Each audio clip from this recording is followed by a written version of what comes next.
그 변호인 의견 진술하실 텐데 먼저 박성재 피고인과 관련해서 먼저 진행을 하시겠습니다. 전에 말씀할 때 한 20분 정도 걸린다고 말씀하셨는데 맞춰서 진행하시면 되겠습니다.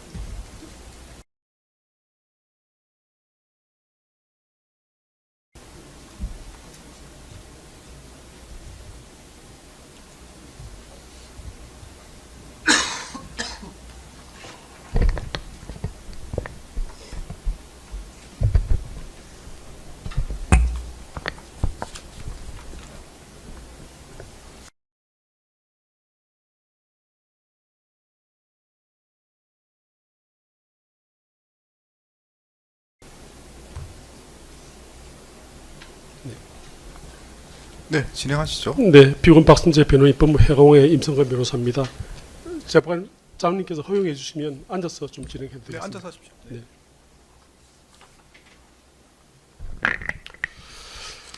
네, 상세한 것은 지난 1월 14일에 제출한 의견서로 대처하기로 하고 간략히 요지만 말씀드리겠습니다. 먼저 이 사건 공판에 임하는 피고인의 입장을 간략하게나마 밝히고자 합니다.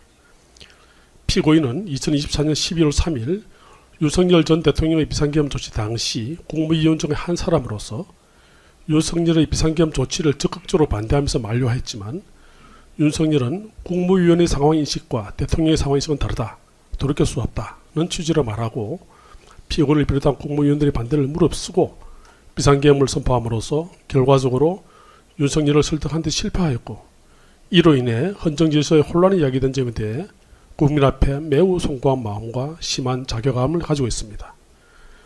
그렇지만 결론부터 말씀드리면 피고는 이 사건 공소 사실을 전부 부인합니다. 특히 피고인으로서는 2024년 12월 3일 윤석열 전 대통령이 비상계엄을 선포할 당시 그 비상계엄의 내용이나 실행 계획 등에 대해서는 전혀 알지 못했고 계엄이 선포된 비상 상황에서 법무부 장관으로서 법무부 소속 공무원들로 하여금 비상계엄으로 인한 혼란을 방지하기 위해 무엇을 해야 하는지 함께 의논하고 검토했을 뿐 특별검사가 주장하듯이 이 사건 비상계엄을 옹호하고 이를 실행하기 위해 윤석열로부터 어떤 지시를 받거나 윤석열의 비상계엄 실행행위에 그 어떠한 관여도 한 사실이 없음을 먼저 밝혀둡니다.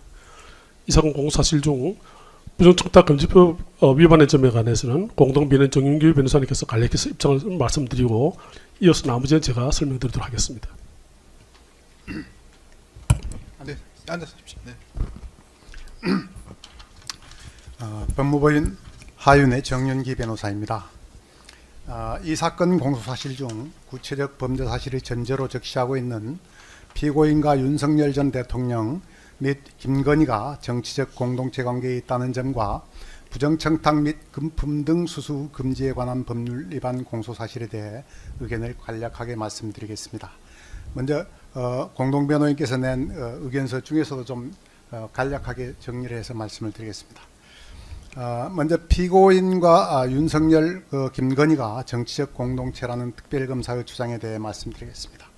특별검사는 피고인과 윤석열, 김건희가 정치적 공동체라는 논거로 첫째, 당시 검찰에서 김건희에 대해 수사 중인 사건 등과 공수처에서 윤석열 등에 대해 수사 중인 사건 등에 대해 야당에서 발의한 특검법안에 대한 윤석열 정부의 제의 요구권 행사, 둘째, 김건희의 피고인에 대한 수사 무마 요구, 셋째, 피고인의 특검법 입법 저지, 넷째, 피고인의 맹태균 관련 수사 상황 보고 지시 등을 들고 있으므로 간략하게 보기로 하겠습니다. 첫째, 특별검사는 특검법안 발의에 대한 윤석열의 제의 요구권 행사를 정치 공동체의 첫 번째 논거로 들고 있습니다.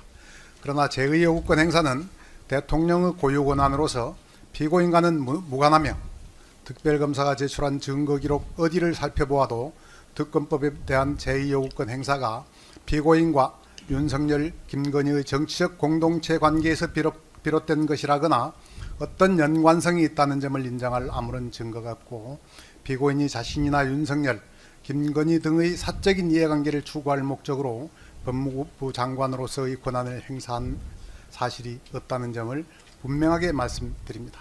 둘째, 특별검사가 정치공동체의 두 번째 논거로 들고 있는 김건희가 피고인에 대해 자신에 대한 수사 무마를 요구하였다는 점에 대해서 보겠습니다. 피고인은 김건희나 윤석열 등 누구로부터도 검찰이 진행한 김건희 관련 사건의 수사나 윤석열과 관련된 최혜병 사건과 관련한 수사 외압 사건 등에 대한 수사 무마 요구에 따라 어떠한 조치를 취하거나 수사 진행 상황을 파악하여 보고하거나 알려준 사실이 없습니다. 특별검사의 공소사실 적시는 법무부 소속 업무 담당자들의 정상적인 업무 처리와 보고를 왜곡하여 범죄 구성 요건 사실에 꿰어맞힌 견광부회에 불과합니다. 셋째, 특별검사가 정치공동체의 세 번째 논거로 들고 있는 피고인이 특검법 입법을 저지하였다는 점에 대해서 보겠습니다. 특별검사는 이 사건 공소사실에서 피고인이 윤석열의 정치적 부담을 가중시킬 수 있는 순직해병 및 김건희 특검법 입법을 막기 위하여 당시 법무부 검찰국장 기획조정실장 등으로 하여금 특검법 입법 상황 등을 보고하도록 하였고 특검법 수정안 설명자료 등을 당시 여당이었던 국민의힘에 전달하게끔 하였다고 주장합니다. 법무부에서는 당시 정부의 법무행정을 담당하고 있는 법무부로서는 특검법 입법 과정에서 우리 헌법의 핵심 요소인 삼권 분립 등 헌법 가치가 손상되지 않도록 여당을 비롯한 국회를 구성하는 모든 정당과 협조하여야 할 의무가 있고 공소사실에서도 적시하고 있듯이 특검법 수정안을 제시한 것이므로 특검법 입법 저지라는 주장은 타당하지 않습니다. 넷째, 특별검사가 정치공동체의 네 번째 논거로 들고 있는 피고인 맹태균 사건 사건 수사 상황 보고 지시에 대하여 보겠습니다. 피고인이 법무부 공공행사과장으로부터 이 텔레그램 내용을 수신한 것은 사실이나 피고인이 이를 보고하도록 지시한 것이 아닙니다. 맹태균 관련 사건은 전국적인 이슈로 당시 언론에서 실시간 보도되고 있는 선거 및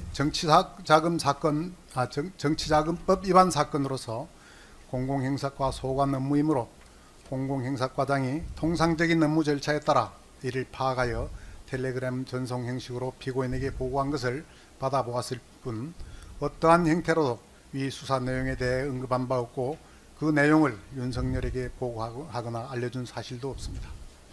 이와 같이 특별검사는 법무부의 정상적인 절차에 따라 이루어진 업무를 법무부 장관인 피고인이 윤석열의 정치적 입지를 공고히 하기 위한 행위로 간주하면서 피고인을 윤석열, 김건희 부부와 정치적 공동체라는 해괴한 개념으로 묶어 윤석열의 내란 혐의와 관련된 범죄 결사체로 연결시키려고 시도하고 있습니다.